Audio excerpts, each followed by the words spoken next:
ஒரு பெரிய கேப்க்கு அப்புறம் திரும்ப வரைய ஸ்டார்ட் பண்ணும்போது சரியா வரைய வராம நமக்கு இவ்வளவு நாள் கத்துக்கிட்ட ஸ்கில்ஸ் எல்லாமே மறந்து போன ஃபீல் உங்களுக்கு வந்திருக்கா? எனக்கும் வந்திருக்கு. அதை நான் எப்படி ஈஸியா ஓவர் கம் பண்ணி வந்தேன்னா இந்த வீடியோல நான் சொல்ல போறேன். ஹாய், நான் மனோஜ் சந்திரன். நான் ஒரு டிஜிட்டல் ஆர்டிஸ்ட். உங்களுக்கு ஆர்ட் பிடிக்கும்னாலும் ஆர்ட் கத்துக்க விரும்புறீங்கனாலும் உங்களுக்கு இந்த பேஜ் ரொம்பவே யூஸ்ஃபுல்லா இருக்கும். ஸோ மறக்காம ஃபாலோ பண்ணிக்கோங்க.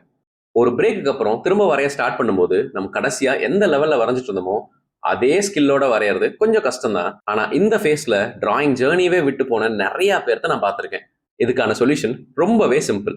Start from the basics. நீங்க ஒரு 2 வருஷமா ஆர்ட் கத்துக்கிட்டு வந்திருப்பீங்கன்னா அதுல இருக்கிற டாபிக்ஸ் எல்லாத்தையும் எடுத்து ஒரு வாரம் எல்லா டாபிக்கையும் ஒரு நாள் ப்ராக்டிஸ் பண்ணுங்க.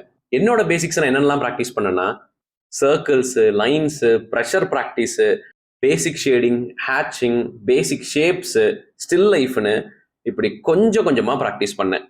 ஸ்டார்டிங்ல கொஞ்சம் டைம் எடுத்துச்சு. ஆனா பொறுமையா ஸ்டெடியா ஹேண்ட் மசில்ஸ் திரும்பவும் அந்த ஃப்ளோக்கு வர ஆரம்பிச்சது. நான் திரும்பவும் எங்க விட்டனோ அதே இடத்துக்கு ரொம்பவே ஈஸியா வந்து சேர்ந்துட்டேன். So I am back.